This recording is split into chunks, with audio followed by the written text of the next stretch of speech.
Giant portable folding suitcase house. Sikandar एक railway station में coolie के तौर पे काम करता था। उसे पत्नी और 2 बच्चे थे। वो लोग बहुत गरीब होने के कारण एक छोटे से झोपड़ी में जीते थे। सिकंदर बहुत मेहनत करने के बावजूद भी उसे ज्यादा पैसे नहीं मिलते थे। वो बहुत निराश होता था। जब कूली के पैसे कम मिलते तो सिकंदर वाले पानी पीकर ही अपना पेट भरते थे।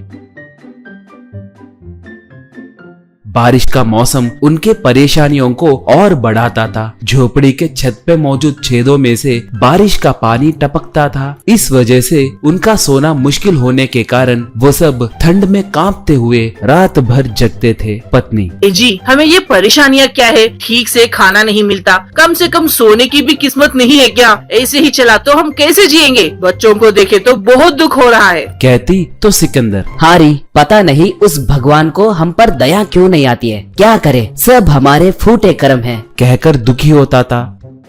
एक बार एक आदमी एक सूटकेस के साथ ट्रेन से उतरा। सिकंदर उस आदमी से: श्रीमान, सूटकेस मुझे दीजिए, आपको कहाँ जाना है? कहकर पूछा। वो आदमी तब: भाई, मेरे पास सिर्फ ये एक सूटकेस ही है, मैं इसे उठा सकता हूँ, मुझे तुम्हारी जरूरत नहीं है। कहा। सिकंदर तब: श्रीमान, ऐसे मत कहिए, हम कूली के पैसों पे निर्भर होकर जीने वाले लोग हैं। आज एक भी कूली नहीं मिली। कहा। वो आदमी उस पे तरस खाकर उसे सूटकेस देकर: तुम्हारे गांव के पास भैरव कोना कहकर एक जंगल है, सुना है क्या तुम्हें वो पता है? मुझे वहाँ पर जाना है। कहा। सिकंदर तब: हाँ, पता है जी, चलिए अभी ले चलता हूँ। कहकर सूटकेस अपने सर पे रख लिया। ऐसे सिकंदर उस आदमी को लेकर भैरव कोना जंगल को आया।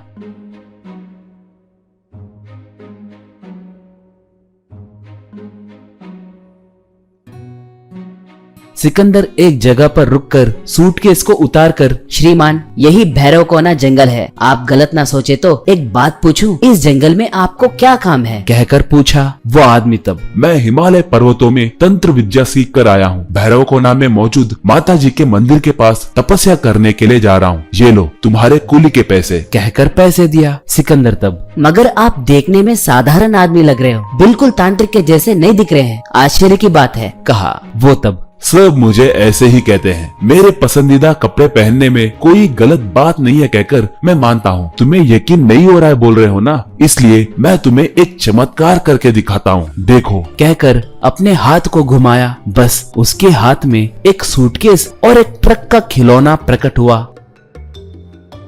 वो उन्हें सिकंदर को देते हुए: मैं मेरे दिव्य नेत्र से तुम्हारे सारे परेशानियों को देख चुका हूँ। तुम्हें खाना ही नहीं, रहने के लिए घर भी ठीक से नहीं है कहकर मुझे पता चला है, इसलिए मैं इन्हें तुम्हें दे रहा हूँ। कहा। सिकंदर तब: इनसे मेरे परेशानियां कैसे दूर होंगे जी, मुझे कुछ समझ नहीं आ रहा है। कहा। तब वो आदमी उस सूटकेस को ट्रक के ऊपर रखकर उसके दोनों बटन्स को दबाया। बस वो एकदम से बड़े हो गए।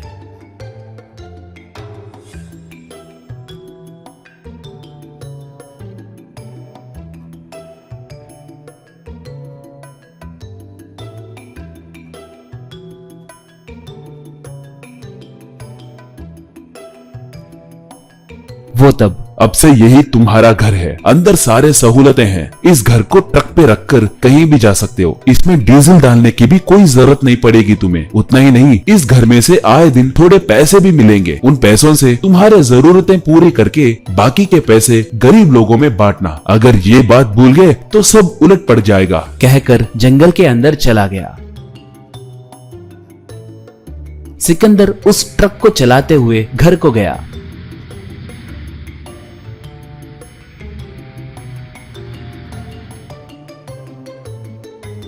पत्नी और बच्चों को उस ट्रक के बारे में बताया।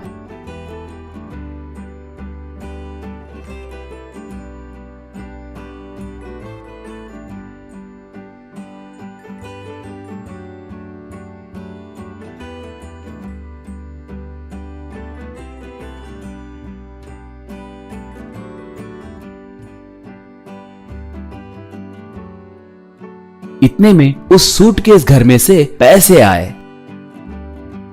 उन्हें देखकर वो लोग आश्चर्य में पड़ गए। सिकंदर तब, सब हमारे नए घर में चलिए, आज से हम इस नए घर में रहते हुए आए दिन एक नए जगह को जाएंगे। अब से मुझे वो बेकार कूली का काम करने की जरूरत नहीं है, कहा। ऐसे वो सब उस घर के अंदर जाकर खुशी से वक्त बिताने लगे।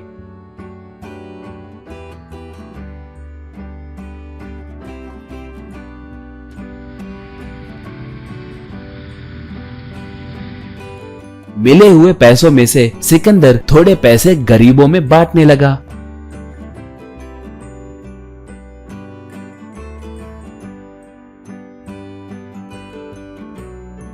ऐसे उस ट्रक में देश में के थोड़े राज्यों में घूमते हुए वहीं बसेरा करते हुए बहुत खुश रहने लगे।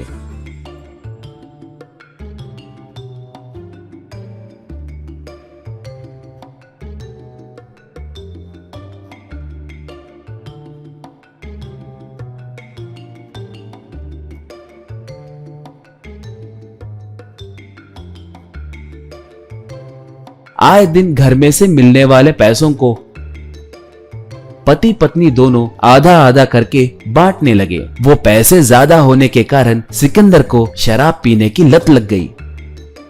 पत्नी सोने की दीवानी हो गई, पूरे बदन पे सोना ही सोना था। बच्चे स्कूल को नहीं जाने के कारण वो लोग वीडियो गेम खेलने लगे। अब सिकंदर और उसकी पत्नी गरीब लोगों की मदद करना भी भूल गए। और क्या था, एक दिन वो लोग नींद से उठकर देखे तो वहाँ पर ट्रक, घर कुछ भी नहीं थे, सब गायब हो गए। वो लोग जमीन पर थे। गलती का एहसास होकर सिकंदर और उसकी पत्नी सर पकड़ लिए।